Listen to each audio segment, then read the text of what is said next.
Хай, өглөөний цагаа бэлдээ. Йоо, би ямар хоолойтой болсон юм бэ? Өчигдөр жоохон хүүтийн мууцсан ч өнөөдөр хоолой паг болчих. За тэгээд сонсоорой чигшг.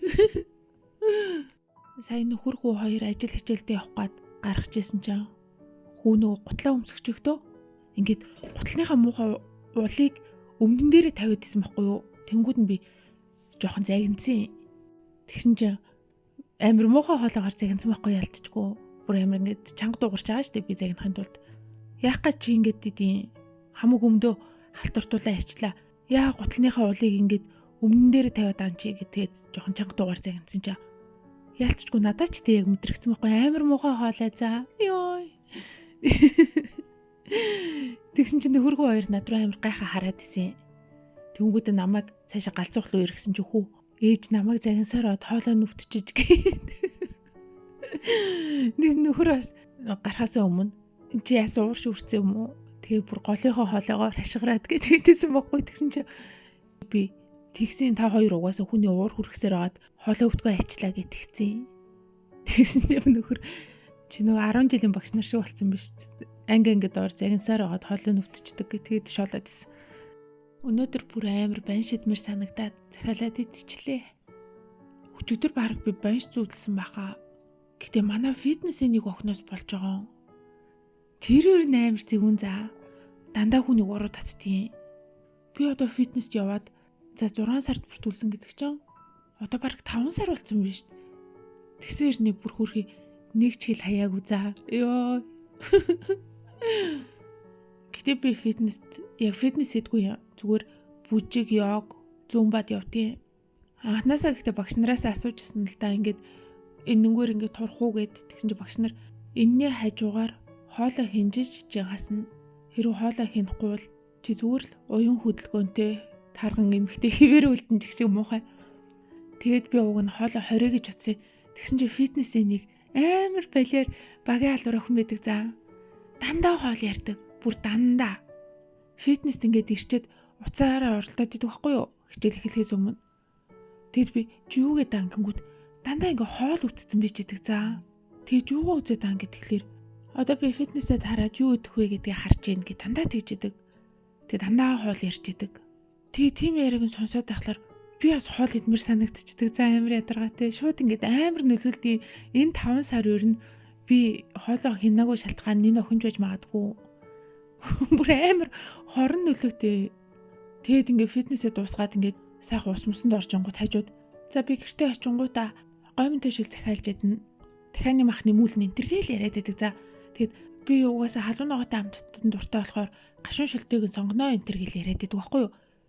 Тэгэд фитнесээсээ гараад би гэртээ оронгууд яг юм идмээр санагдав. Яг түрүүнийхээ хэлсэн юм идмээр санагдаад байдаг за амар хэцүү. Тэгээд нэг тийм ядаргаатай нөлөөлөгч охинтой хамт фитнестэй явдیں۔ Гэтэ тэр охин өөрөө амар туранхай штий. Тэгсэрнэ дандаа тэгж идэх юм ярьдаг. Тэгээд идэх юм ер нь сайн ч идэх юм шиг байгаа.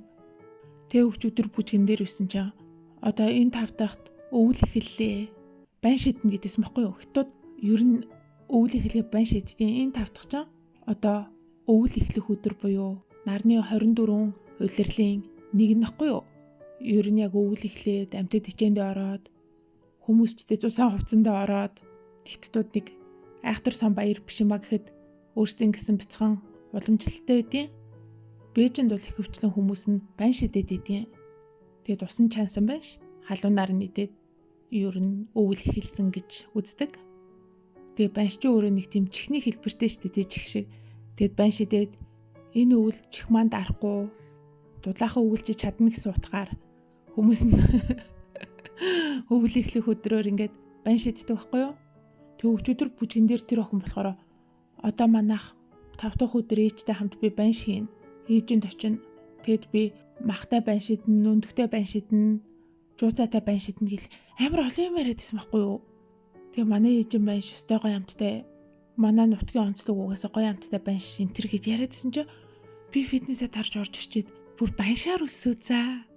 Тэгээ бүр унтчихтай баг банш зүудлээд цаасаа босоо захиалч тийм билүү гэж бодсонгуудаа за юу вэ тэгж болохгүй штэ гэж одоо тэгээ гүрийгээ унтсан за тэнгүүд өглөө сунгуудаа За би заавал банши дэх ёстой энэ төр гэж бодож сэрж энэ төр. За тэгээ сая одоо хүслийг үцээж банши эдлээ шүү дээ. Шал мангарын. Гэхдээ ер нь хүнд ямар ч том зориг тавьсан бай.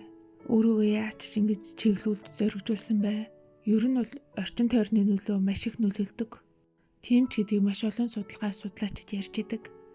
Тэр тусмаа одоо ингээд ийм сүүлийн үед техник технологийн хөгжилтэй зэрэгцээ амьдардаг ийм нөхцөлд бол орчны нөлөөлөл бүр илүү хүний амьдралд нөлөөлдөг болох нь ер нь олон зүйл дээр харагддаг гэдэг.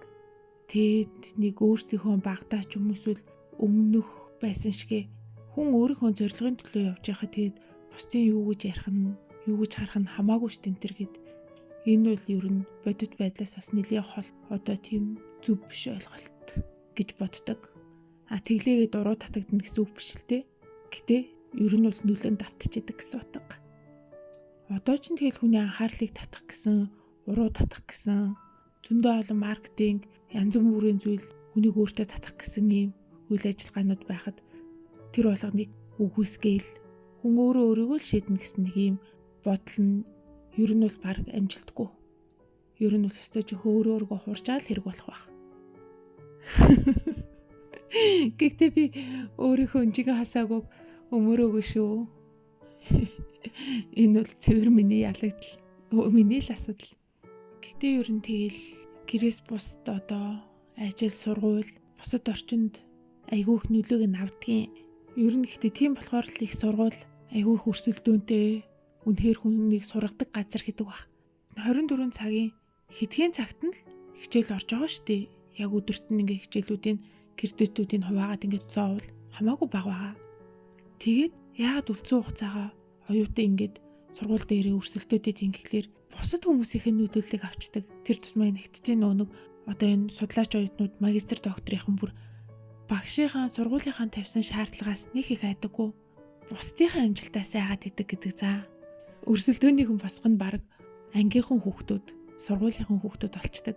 Тэд нар нэг зөксөө зайгүй юм хийгээл урагшлаа, сайжраад амжилт үзүүлээд байхад өөртөө шууд юм сэтгэлийн амар том дарамт болчдаг гэсэн. Тэгэл улам амар хийгээл. Тэндээс тэгээд юу н сургуулийн үр дүн, мэдлийн чанар ингээд сайжирчдیں гэсэн. Тэгээ би болохоор гадуур амьдардаг, гэрээ эзэгтэй ээж.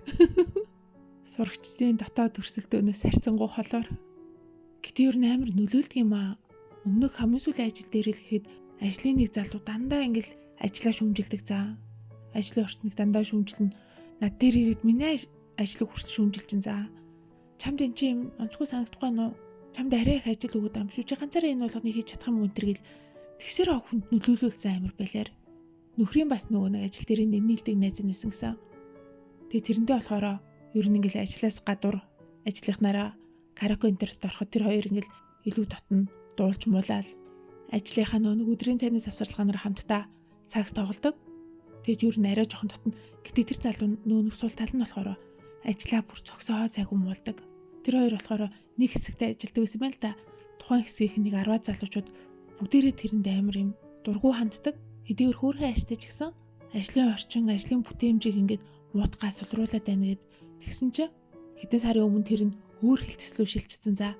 Тэгсэн чинь нөхрийн хилцээхэн ажлын бүтээмжийн сайжраад илүү тайван ажиллаа хийдэг болоод илүү гэгээлэг өнцгтэй болсон гэсэн. Тэгэхээр амар нөлөөлдөг ба. За бай.